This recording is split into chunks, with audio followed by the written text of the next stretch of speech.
Hey, I'm Ryan Reynolds. Recently, I asked Mint Mobile's legal team if big wireless companies are allowed to raise prices due to inflation. They said yes. And then when I asked if raising prices technically violates those onerous two-year contracts, they said, "What the f*** are you talking about, you insane Hollywood ass?" So to recap, we're cutting the price of Mint Unlimited from $30 a month to just $15 a month. Give it a try at mintmobile.com/switch. $45 upfront payment equivalent to $15 per month. New customers on first 3-month plan only. Taxes and fees extra. Speed slower above 40 gigabytes. See details. This episode is brought to you by Lifelock. The new year brings new health goals and wealth goals. Protecting your identity is an important step.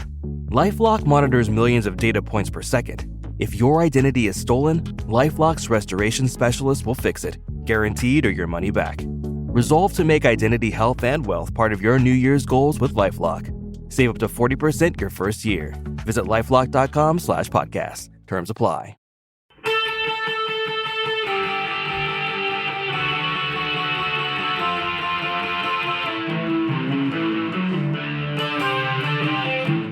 This is the Daily Blast from the New Republic, produced and presented by the DSR Network. I'm your host, Greg Sargent.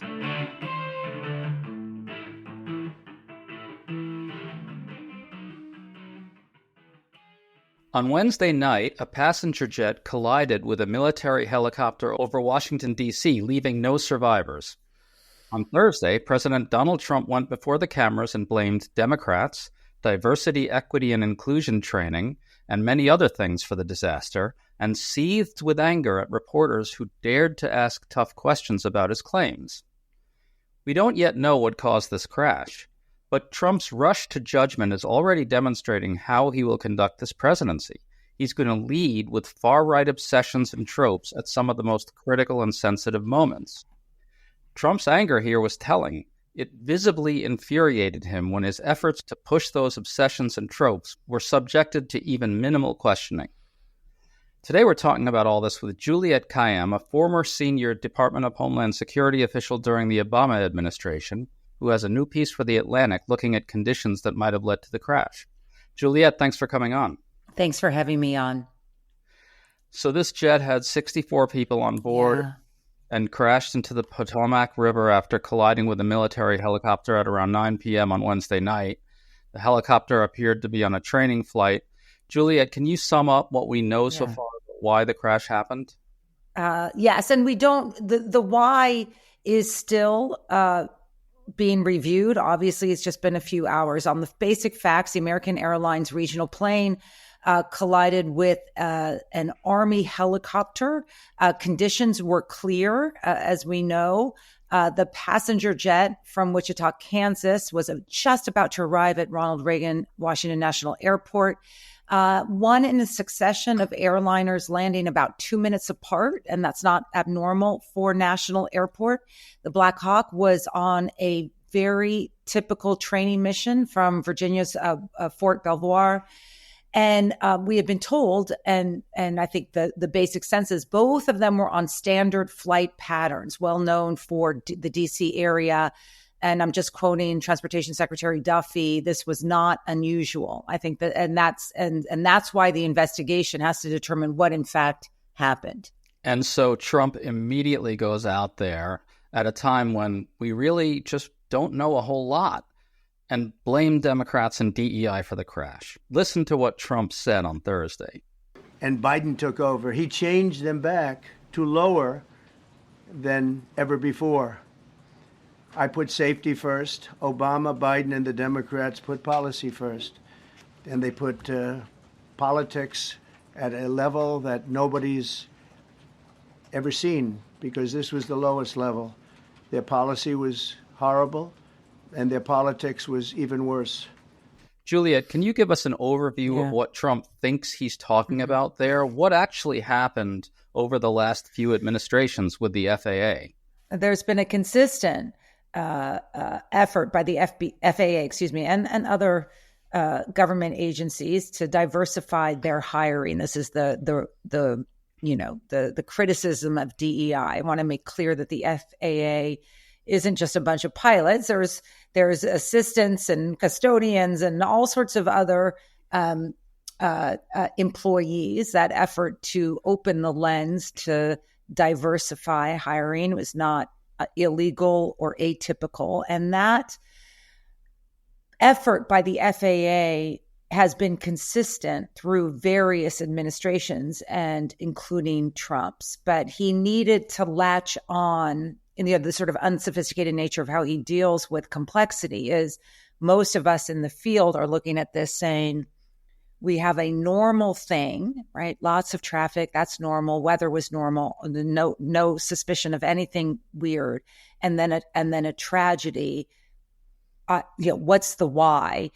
Donald Trump thinks he can answer that with his sort of, right-wing infused media consumption, and tries to fill the airwaves at a press conference that, while nothing should shock me now, I think I had forgotten how bad he is in this particular role, crisis management. I mean, he's bad at a lot of things, but everything from, if you just go back to the COVID press conferences, this felt very similar to that, just a bunch of BS, and then anger when those lies are confronted. Well, you brought up the fact that the DEI programs persisted through the Trump administration. Trump read from an article, I haven't really tracked it down yet, but he was basically saying that, according to this article, the FAA is actively recruiting workers who suffer severe disabilities, including intellectual, psychiatric problems, and other mental and physical conditions under a diversity and inclusion hiring initiative spelled out on the agency's website. That's more or less what he said. Yeah. What's he referring to there? So he's referring to unbelievably generic language that is used in efforts to hire. The FAA needs bodies. We know that, in particular after COVID or during COVID, it lost a lot of personnel. And once again, they're hiring for lots of positions. And once again, some of those positions, when you think about, say, mental disability, that might include military members with PTSD who have skills that the FAA may actually want. It's just, this is the idea he has of some elite group of people, all white, all who look like, Secretary Duffy and Secretary Hegseth, right? This idea of this sort of toxic masculinity being the, smart, brilliant, the best of the best, and that's his idea of who should be in these types of roles. The interesting thing about it is there were parts of the press conference that were so they sort of bordered on sort of a sort of white supremacy aspect. This idea of sort of like the favored race should be the only ones who have these jobs. It was sort of beyond. It wasn't beyond the normal, but it was jarring to see it in its full flurry so soon into his administration, and to see the pushback by members of the media who were in the room. Well, what you're referring to there, Juliet, I think, is when he talked about how only people with, really supreme mental superiority and fitness are appropriate in these jobs.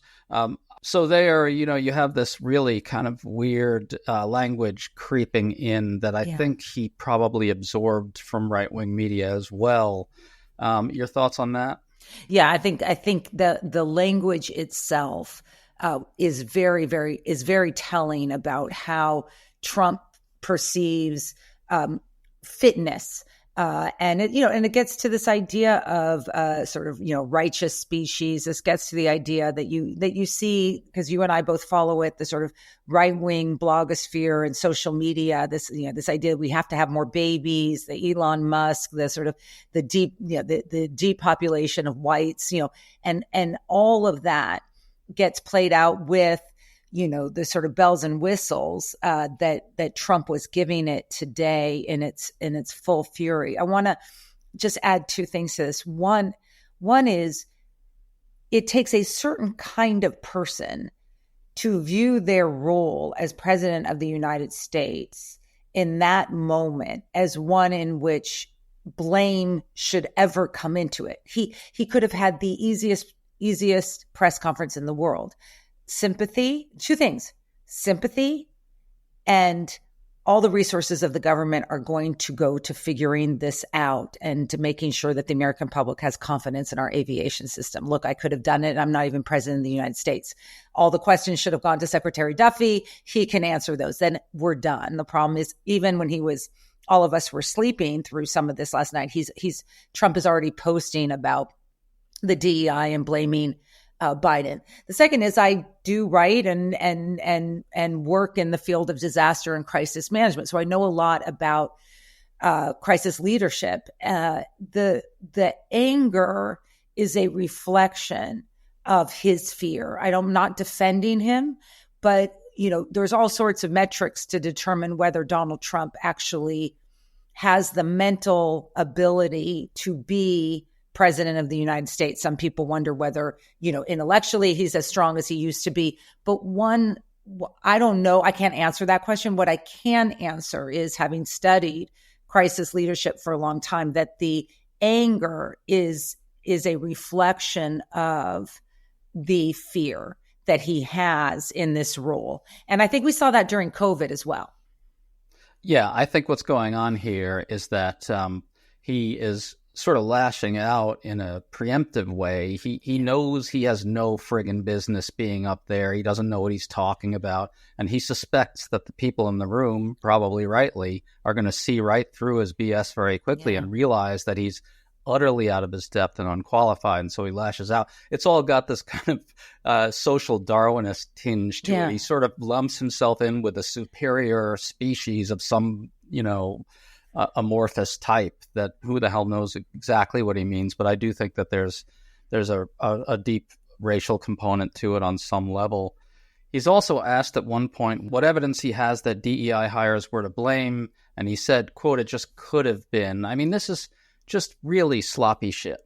Yeah. People say, right, this is what he does, right? He's going to throw it out there. And now he's gotten the orientation of the coverage in the right-wing world being to repeat him, and the not right-wing world having to address his anger and confusion and hostility and blaming that occurred. I've gotten 2 alerts now from major news organizations that are not about what happened or the victims or the horror that these families are experiencing right now, or maybe something like, hey, here's a policy idea. Why don't we ground all Army helicopter training missions for a period until we figure out whether we want to have them there anymore? Like this is not rocket science. This is, I always say about my field, like, it's not rocket science, but you can look like an idiot if you don't know how to do it. As president, he always views himself as sort of a passive victim of the very things that he should be in charge of. I mean, he did that with his statements today, and he does that consistently. He wants us to believe he's just a viewer, and he's pontificating, as he said in that piece, like, well, it could have been DEI. Well, sure, it could have been, but you're the president. There are some exciting changes underway at the DSR network, and we're so happy to share them all with you. In response to requests from our listeners, we're making it easier to find the podcasts you want where you want. Starting February 1st, We're All Gonna Die Radio, Words Matter, and Above Average Intelligence will be available exclusively in their individual podcast feeds. We're also revamping some of our shows with new logos and new looks, so stay tuned. To find the exclusive feeds for each show, click the link in the show description. And to support our work here at the DSR Network, and to get exclusive benefits like an ad-free listening experience, exclusive content, access to our Discord community, and more, please consider becoming a member. Use code DSR2025 to get 40% off your membership sign-up at thedsrnetwork.com/buy. That's code DSR2025 at thedsrnetwork.com/buy. Thank you, and enjoy the show.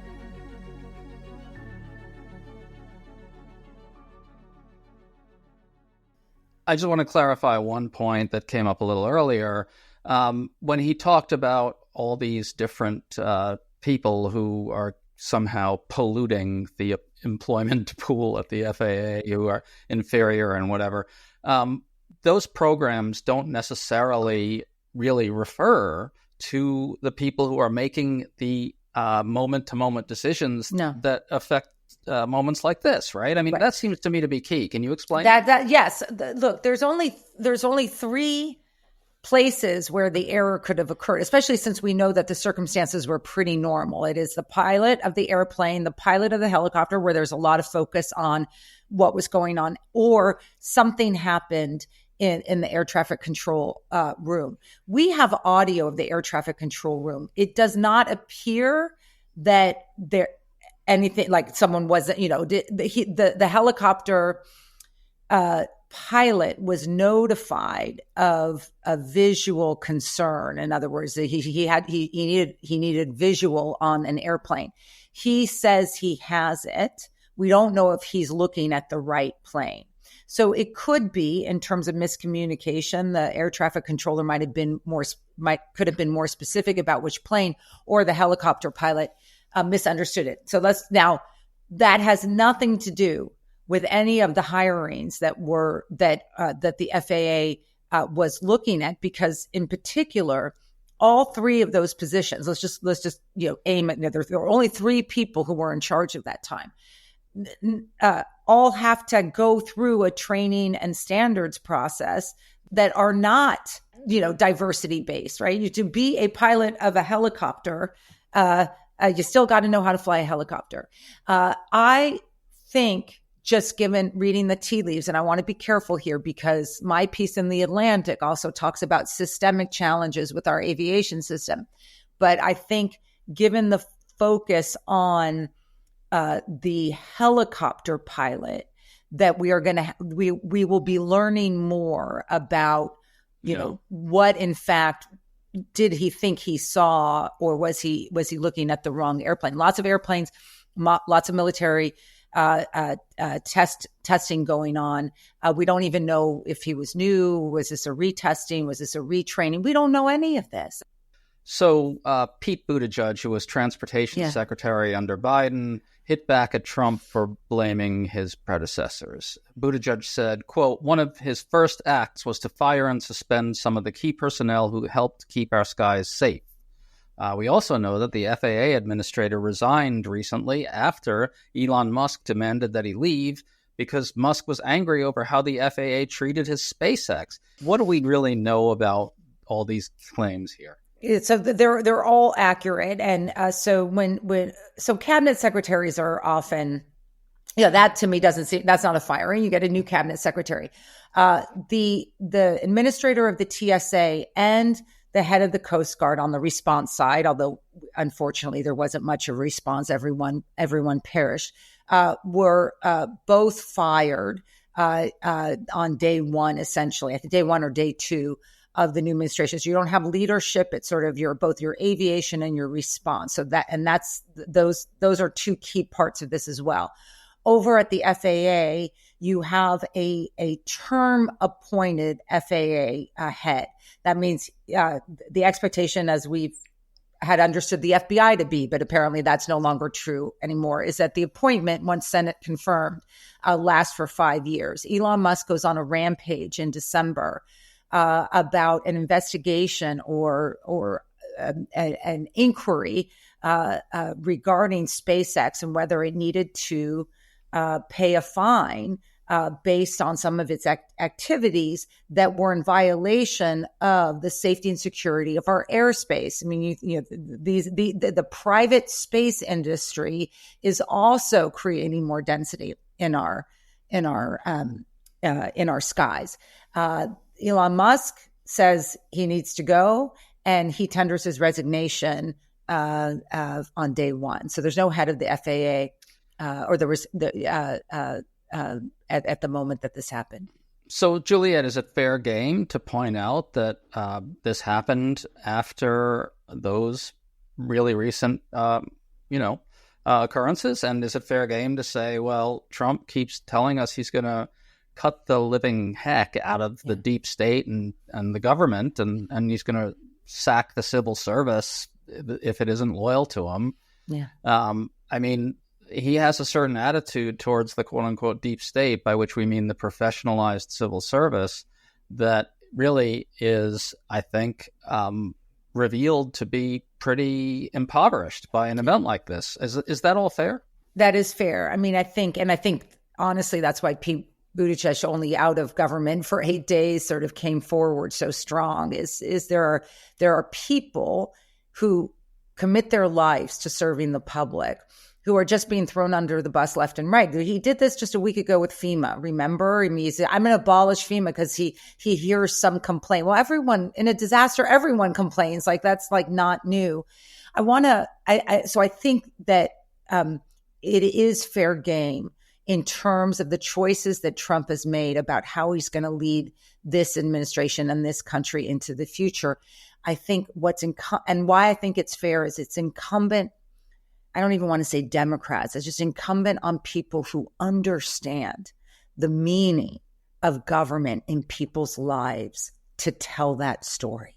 Because we failed to do that, I think, or somehow that story wasn't told well enough in the lead up and so to the election. And so Trump's able to narrate that government is the enemy until government starts paying your bills, stops paying for emergency relief, stops paying for healthcare, or the professional class who you want to be in charge of airplanes and Amtrak's and our ports begins to leave, either because they get a buyout or because life is intolerable. And so his rush to blame DEI is really sort of a way of saying, well, government is getting polluted by the professional managerial class, by elite liberals who have taken their eye off the ball, who are just trying to help people who aren't like you. And I'm coming in to knock heads and set all that straight. We're going to get rid of all that. I want to play some more audio of 2 times Trump got angry with reporters. First is under questioning from CNN's Caitlin Collins. Even yet know the names of the 67 people who were killed, and you are blaming Democrats and DEI policies and air traffic control and seemingly the member of the U.S. military who was flying that Black Hawk helicopter. Don't you think you're getting ahead of the investigation right now? No, I don't think so at all. I don't think with the names of the people, you mean the names of the people that are on the plane, you think that's going to make a difference? Does it comfort their families? They are a group of people that have lost their lives. If you want a list of the names, we can give you that. We'll be giving that very soon. We're in coordination with American Airlines. We're in coordination very strongly, obviously, with the military. But I think that's not a very smart question. I'm surprised coming from you. The second one is, I believe, NBC's Peter Alexander. The cited FAA text that you read is real, but the implication that this policy is new or that it stems from efforts that began under President Biden or the Transportation Secretary Pete Buttigieg is demonstrably false. It's been on the FAA's website. No, it's on the website, the FAA's website. It was there in 2013. It was there for the entirety. What I read, it was there for the entirety of your administration too. So my question is, why didn't you change the policy during your first administration? I did change it. I changed the Obama policy. And we had a very good policy. And then Biden came in and he changed it. So, Juliet, he's just seething at the very fact that his sloppy response is being subjected to even minimal questioning. Yeah. I mean, that's a person who does not understand their role, but also has so clearly surrounded himself with people and a media diet that only kisses the ring. There's a moment in the press conference that I thought was interesting. Sean Duffy is the new Secretary of Transportation. I think he got in yesterday. He also had been on an MTV show, but also was a congressman. So he's he's not totally unserious. Like he ran for office. And it was interesting because he clearly understood while standing there, at least in my view, he clearly understood that Trump was not fit to lead a press conference of this nature when he comes up to speak and to, I think, try to reset some of the facts and allegations made. He says, as Trump demands that his people say, the president is all over this, and and all resources will be delivered, but also he tries to fix it. and makes it clear that we don't know the reason why, and also makes it clear what the investigation is going to look at and how it will unfold. That is the responsible thing to say. I have no sympathy for Secretary Duffy at all, but it was a moment when I could see, and I'm just reading the tea leaves, a person realized that Trump 2.0 isn't better than Trump 1.0. He's worse. Very much like the COVID period as well, where his underlings had to step forward and make what he said sound somehow responsible and just lie in everybody's faces about what they had just seen from the entirely unfit guy at the top. Yeah. Can I say one thing before we end, about not just the horror of this and watching it as we do, watching Trump and the tragedy to all those victims, but this country does have real issues about things like disasters and recovery, say in Los Angeles or North Carolina, and in our aviation system, which has had too many near misses. This is, there are flashing red lights where a moment like this could also be an opportunity to look at the future of aviation safety, to protect the American public. That window was about 3 hours. Trump just closed it. And that is the long-term consequences of having a president like this, he is not serious, and therefore the government won't be serious about the lessons that we could learn from this. Well, this is a very early flashing light about what's coming down the pike, and it's going to get a whole lot worse. Juliette Kayyem, thanks so much for coming on with us. Thank you so much. You've been listening to The Daily Blast with me, your host, Greg Sargent. The Daily Blast is a New Republic podcast and is produced by Riley Fessler and the DSR Network.